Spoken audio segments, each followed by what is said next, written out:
This is my second one of these today. I don't normally do that, but it's been a hard day.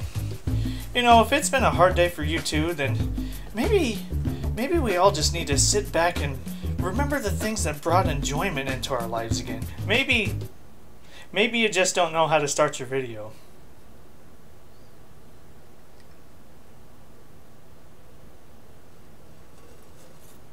I love grappling hooks.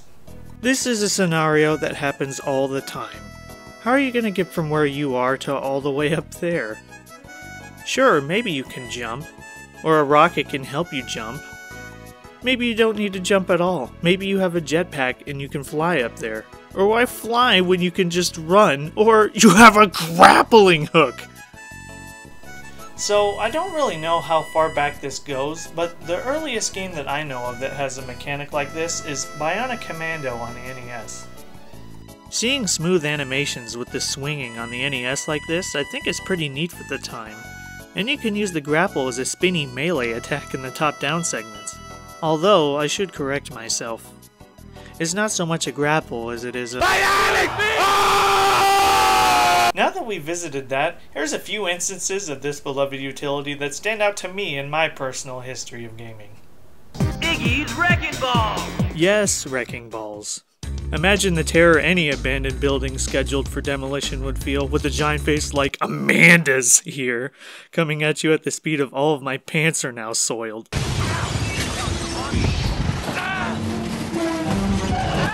But they have grappling hooks! Actually, that just looks like a set of lips on what I can only assume is some kind of alien homage. Okay, I'm putting Amanda away now. If you haven't heard of this game before, I'm sure you can tell by now that this isn't some kind of wrecking ball simulator at all. Though I do happen to think that that's a good idea. You're welcome, Street Sweeper 2013 guys. You can have that one for free. It's a racing game where grappling from platform to platform and throwing your opponents around is at the core of the gameplay. I like action games with a learning curve, and this game certainly had that.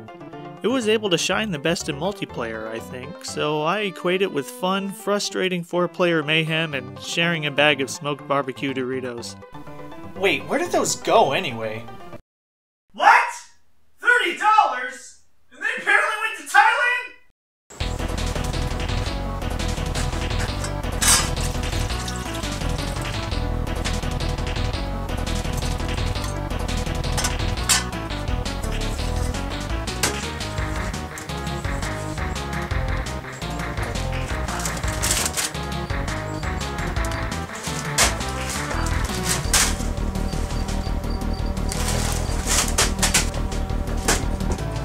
It's not the same.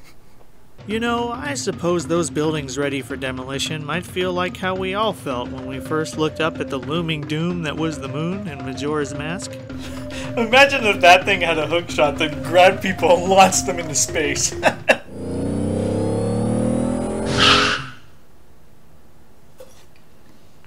The hookshot and later on the long shot were completely my favorite items in the Zelda series for a long time.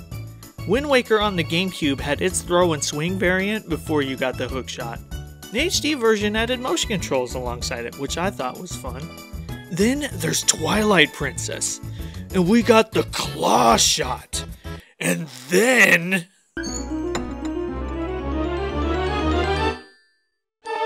double claw shot! What's better than one grappling hook? Obviously 2 of them! This right here is going to be a pinnacle moment in gaming for me for the rest of my life. All I need at this point is the ability to, like, whip them around like crazy or to swing from place to place like Spider-Man.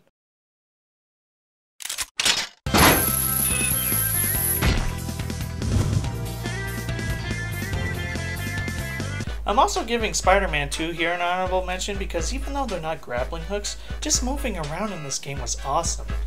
And this game isn't great just because it's Spider-Man, but the speed and the freedom that this game gives you, like, it just gives me just such a fun feeling. And also because this game reminds me of this particular mod that I found a long time ago that was already long dead by the time I found it, called Smash Ball. I bet I would have liked it when it was populated. It has plenty of things that I enjoy in it. Grappling, gunning, smash, balling. Two teams would pick different classes and use a combination of dashing and using a grappling hook along with teamwork to get the ball into the other team's goal. They even made a bot for the goalie position so that a player wouldn't have to be stuck doing that the whole time. The reviews are mixed, but it's free. Maybe it's worth getting some friends together and trying it. Batman's Arkham series is basically the best thing in the Dark Knight's utility belt. Well, maybe you know that it is shark repellent coming in at a close second. From quick getaways to getting the drop on the bad guys to then making the jump of easily traversing a big open world. Past Batman examples aren't so fun. The way you traverse in Arkham City immediately has me remembering a prime example in all this. The Just Cause series, a given considering our subject matter. So what if you're playing as Antonio Banderas from Spy Kids? That makes him the best secret agent in the world when you have grappling hook technology of this magnitude. You and your infinite parachutes can go wherever the heck you want on this massive island, making trouble where you very well please. You're also able to connect two objects together, towing vehicles or causing destruction. For some time now, a multiplayer mod has been around for the second one. With all kinds of different servers with new and interesting ways to play the game, I had a great time with it. I get that there are a lot of other games that have such a mechanic, but I didn't set out to cover every single one that does. This here is just a selection of titles that stand out fondly in my memory. There are definitely others that I wish I could showcase more, but I digress. Fortunately, I have one more game. The main game that was the biggest inspiration for this video. I saved the best for last. If this item were in every game ever made, there's a good chance it would make that game better. 007 Agent Under Fire. It is my pleasure to show you why this game is so special to me. For a James Bond game, it's an okay game. It's got a bunch of on-rail segments in the single player. That is, until you get a few friends together and you discover the glory that is the Q-Claw.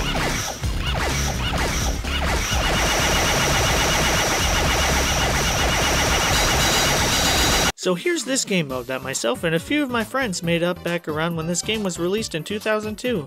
A game mode that I still show others and vision occasionally to this very day. Start up a free-for-all, invent stupid names for yourself, then set the game speed to 165% or so, and the gadget the Q-Claw. Pistols only with one-hit kills. Set the score victory limit higher up for sure. I'll give you a few tips on what to expect. The upped game speed is not only fun in that you're fleeing or chasing a target with instant kill shots, this also makes the Q-Claw's shot speed faster. The Q-Claw on the GameCube controller is mapped to the B button on the third control scheme, which happens to be the setup that I find the most comfortable, and is aimed by the same crosshair as your gun. For me, I have to go back and forth quickly on the controller between firing my gun and working the Q-Claw. You can also just hold the button down and stay stuck to the surface that you've clung to, maybe in an attempt to get a good sneak attack on your unsuspecting prey. To everyone that stopped by, thanks for watching. If you enjoyed this video, you can let me know by liking it and subscribing. I also have a Twitter linked in the description if you're into that sort of thing. And finally, my friend Shinja runs a gameplay channel called Karibukai Play, and I'm always hanging out with him and doing stuff over there, so I would recommend checking that out too. Well, I suppose that about does it for me this time. This is Officer Dan, reminding you to take it easy.